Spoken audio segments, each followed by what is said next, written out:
Alright, so in this video we're going to cover some basic Jinja templating. So what the Jinja template engine is for is just outputting text.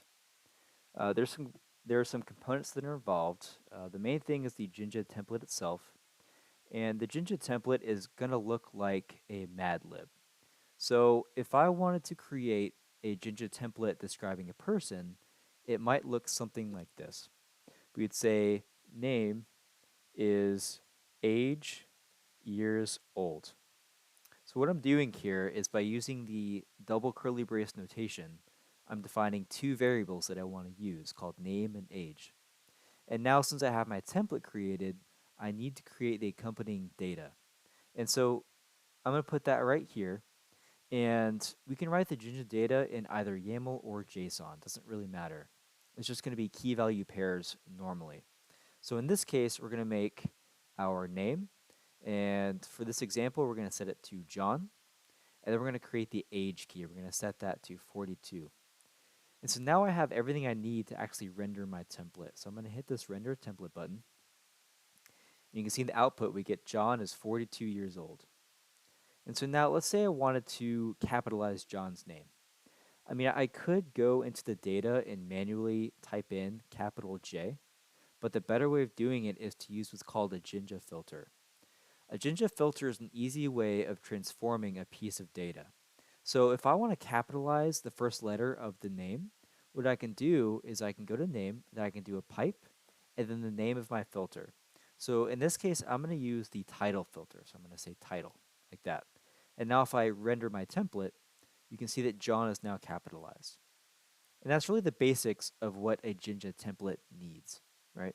So let's go ahead and create a template that's going to render some interface configurations for a Cisco device. So before we get to work writing the template itself, let's create the data structure that we're going to need in order to configure everything.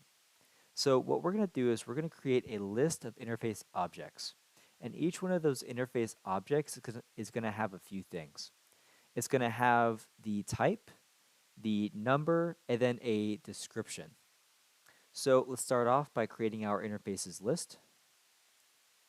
The first item in our list is going to be denoted with a dash.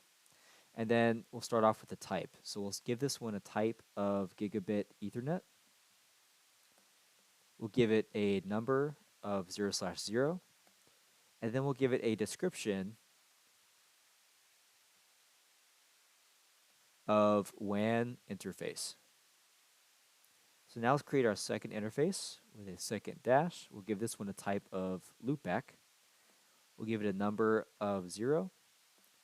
And we'll give it a description of management interface. And so now we have all the data that we need to build our template. So in our template itself, we're actually going to use some coding logic, and that's the benefit of using Jinja. So we can use for loops and if statements.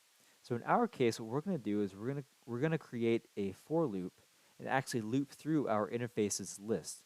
And then for each interface, we're going to use the information associated with that interface to output the interface's configuration in a fashion that looks like an actual Cisco device.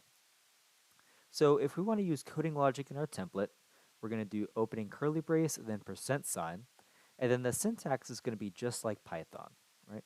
So we're going to say for interface in interfaces, and then we're going to close that out. And now we can specify the actual text that we want to output for each device. So in order to mirror an actual Cisco device, we're going to say interface, and then in double curly braces, we're going to say interface.type space interface.number.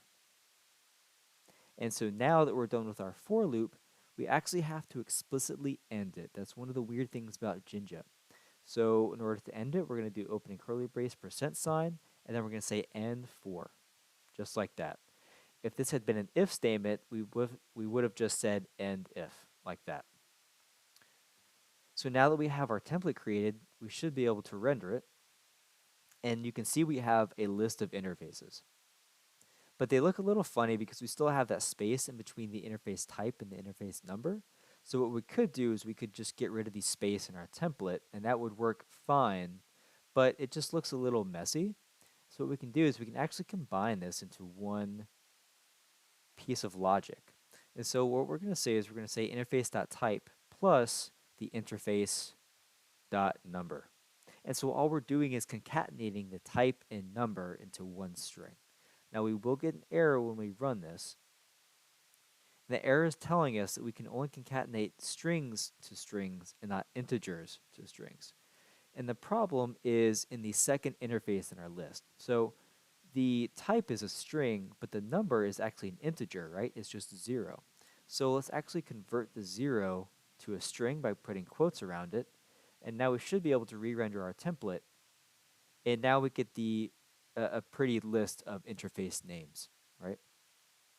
So now let's go ahead and add our description. So hit enter, and then in order to mirror an actual Cisco device, we'll add 2 spaces, and then we'll say description, double curly brace, interface, dot description, like so.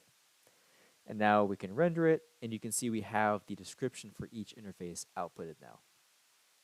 So let's say that we wanted to convert our description to all uppercase. Well, we can use a Jinja filter for that. So after description, we're going to do pipe, and then we're going to use the upper built-in filter. So now when we render our template, you can see the descriptions are now all uppercase. And then one thing to know about Jinja is when we reference a dictionary key like interface.description, we can use that dotted notation, but as an alternative, we can actually use bracket notation just like with Python. So what I'm going to do is after interface, we're going to say open bracket, quote, and then the word description, which is our key, closing quote, and then closing bracket. And this should work the exact same way. So render template, and you can see we get the exact same thing. So now let's actually add either shutdown or no shutdown for each interface. So what we're going to do is we're actually going to add a state key for each interface. So the first interface is going to be shutdown, and then our loopback interface is going to have no shutdown, like that. And then in our template, we can add that new setting, so 2 spaces, and we'll just say double curly brace, interface dot state, like that. And now you can see each interface has either shutdown or no shutdown. But so there are different ways of doing it, right? So what we can also do, and I wouldn't actually do this, but what we could do is instead of shutdown and no shutdown, we could actually say off and on. Now when we render this, we're actually going to get a weird result. What's going to happen is it's actually going to output false and true. And that's because the off and on keywords in YAML are actually Booleans. They evaluate to true or false. So in order to fix that, we can actually put an if statement in our template. So we're going to get rid of this line. And since we're doing coding logic, we're going to do curly brace %, and then we're going to use Python syntax. So we're going to say if interface.state is equal to true, we want to output no shutdown, else we want to output shutdown. And then as with our for loop, we need to explicitly end our if statement. So we're going to say end if, like that. And so now when we render this, it should render, actually, so it's going to look a little different, right? And that's because whenever we're using an if statement, the white space might be a little bit different. So in this case, we're going to have to add an extra new line character in order to fix that. But now if we, as long as we enter that new line character, you can see the output looks the same as before. And let's also add an exclamation point to make it look like a Cisco device. Cool. So you can see like we get the same result as we did before, but now we're using that if statement. And we can even shorten this a little bit. So we can get rid of this whole line and we can actually turn it into a single ternary operation. So what we're actually going to do is we're going to say double curly brace.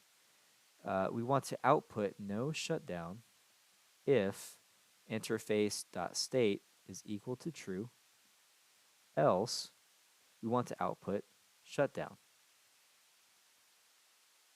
And this should give us the same result. As you can see, we still have shutdown and no shutdown. Now, since we're not using an if statement anymore, we have an extra new line character, so we can get rid of that. And now we're exactly where we were before.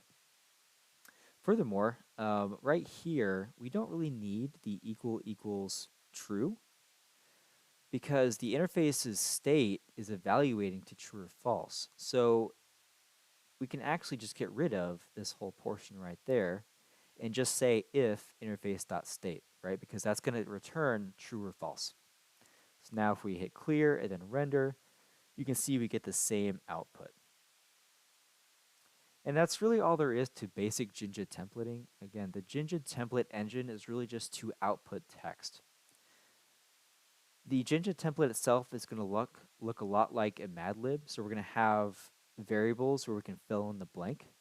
And then we need to fill in the blank with the accompanying data. So that can be key value pairs, or it can be more complex structures like lists of dictionaries in this case. In our template, we can use some basic coding logic like for loops and if statements. When we do use that coding logic, we need to use a curly brace and a percent sign. But if we're just referencing variable values, we're just going to use a double curly brace. Now, the exception to that is if we're using a ternary operation like so, you would use a double curly brace as well, even though we do have some if-else logic built in there. When we reference dictionary keys, we can use dotted notation, or we can use the bracket notation just like Python. And then lastly, Jinja has some built-in filters that we can use to transform data. In this case, we just use the upper filter to convert our descriptions to all uppercase. And that's really the basics of Jinja templating, so I appreciate you watching the video, and I hope you have a good one.